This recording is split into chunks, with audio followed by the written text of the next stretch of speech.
नमस्कार दोस्तों, राधे राधे। आज हम अपने वीडियो के माध्यम से आपको सुनाने जा रहे हैं ऋषि पंचमी की व्रत कथा और साथ में आपको बताएंगे कि ऋषि पंचमी का व्रत कब रखा जाएगा। दोस्तों, ऋषि पंचमी व्रत का शुभ मुहूर्त इस साल भाद्रपद माह की शुक्ल पक्ष की पंचमी तिथि का आरंभ 19 सितंबर 2023 को 1:43 पर होगा और 20 सितंबर 2023 को 2:16 पर समाप्त होगा। इसीलिए इस साल 2023 में 20 सितंबर 2023 को ऋषि पंचमी का व्रत रखा जाएगा। तो चलिए इस कथा का प्रारंभ करते हैं। सतयुग में विदर्भ नगरी में शनैचित नाम राजा हुए थे। वह ऋषियों के समान थे। उन्हीं के राज्य में एक कृषक सुमित्र था। उसकी पत्नी जयश्री अत्यंत पतिव्रता थी। एक समय वर्षा ऋतु में जब उसकी पत्नी खेती के कामों में लगी हुई थी तो वह रज्जुसला हो गई।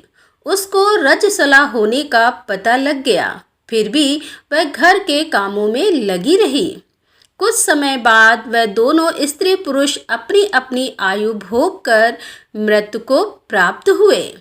जयश्री तो कुतिया बनी और सुमित्र को रज्ज्वला स्त्री के संपर्क में आने के कारण बैल की योनि मिली, क्योंकि ऋतु दोष के अतिरिक्त इन दोनों का कोई अपराध नहीं था।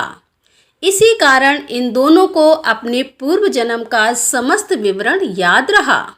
वे दोनों कुतिया और बैल के रूप में उसी नगर में अपने बेटे सुचित्र के यहाँ रहने लगे। धर्मात्मा सुचित्र अपने अतिथियों का पूर्ण सत्कार करता था। अपने पिता के श्राद्ध के दिन उसने अपने घर ब्राह्मणों को भोजन के लिए नाना प्रकार के भोजन बनवाए।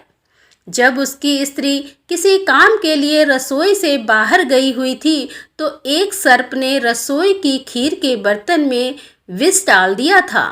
कुतिया के रूप में सुचित्र की माँ कुछ दूर से सब देख रही थी। पुत्र की बहू के आने पर उसने पुत्र को ब्रह्म हत्या के पाप से बचाने के लिए उस बर्तन में अपना मुंह डाल दिया। जब सुचित्र की पत्नी चंद्रवती ने कुतिया का यह कृत्य देखा तो उसे देखा न गया और उसने चूल्हे में से जलती हुई लकड़ी निकालकर कुतिया को मारी। बेचारी कुतिया मार खाकर इधर उधर भागने लगी और चौके में जो जूठन आदि बचती रहती थी वह सब सुचित्र की बहू उस कुतिया को डाल देती थी, लेकिन क्रोध के कारण उसने वह भी बाहर फिकवा दी। सब खाने का सामान फिकवाकर बर्तन साफ करके दोबारा खाना बनाकर ब्राह्मणों को खिलाया। रात्रि के समय भूख से व्याकुल होकर वह कुतिया बैल के रूप में रह रहे अपने पूर्व पति के पास आकर बोली कि हे स्वामी, आज तो मैं भूख से मरी जा रही हूँ। वैसे तो मेरा पुत्र मुझे रोज खाने को देता था, लेकिन आज मुझे कुछ नहीं मिला। सांप के विष वाले खीर के बर्तन को अनेक ब्रह्म हत्या के भय से छूकर उनके ना खाने योग्य कर दिया था।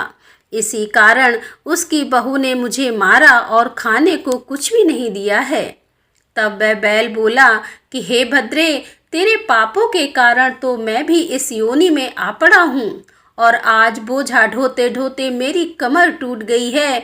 आज मैं भी खेत में दिन भर हल में जुता रहा। मेरे पुत्र ने आज मुझे भी भोजन नहीं दिया और मुझे मारा भी बहुत। मुझे इस प्रकार कष्ट देकर उसने इस श्राद्ध को निष्फल कर दिया। अपने माता पिता की इन बातों को सुचित्र सुन रहा था। उसने उसी समय दोनों को भरपेट भोजन कराया और फिर उनके दुख से दुखी होकर वन की ओर चला गया। वन में जाकर ऋषियों से पूछा कि मेरे माता पिता किन कर्मों के कारण इन नीची योनियों को प्राप्त हुए हैं और अब किस प्रकार से इनको छुटकारा मिल सकता है। तब सर्वात्मा ऋषि बोले कि तुम इनकी मुक्ति के लिए पत्नी सहित ऋषि पंचमी का व्रत धारण करो तथा उसका फल अपने माता पिता को दो। भाद्रपद महीने की शुक्ल पंचमी को मुख को शुद्ध करके मध्याह्न में नदी के पवित्र जल में स्नान करना और नए रेशमी कपड़े पहनकर अरुंधति सहित सप्त ऋषियों का पूजन करना। इतना सुनकर सुचित्र अपने घर लौट आया और अपनी पत्नी सहित विधि विधान से पूजन व्रत किया। उसके पुण्य से माता पिता दोनों पशु योनियों से छूट गए। इसीलिए जो महिला श्रद्धा पूर्वक ऋषि पंचमी का व्रत करती है वह समस्त सांसारिक सुखों को भोग कर वैकुंठ को जाती है। तो दोस्तों, कैसी लगी आज की ये कथा? यदि कथा पसंद आई हो तो वीडियो को लाइक करें, शेयर करें और हमारे चैनल पर यदि आप पहली बार आ रहे हैं तो कृपया हमारे चैनल को सब्सक्राइब कर लें। तो मिलते हैं अगले वीडियो में, तब तक के लिए राधे राधे, जय श्री कृष्णा।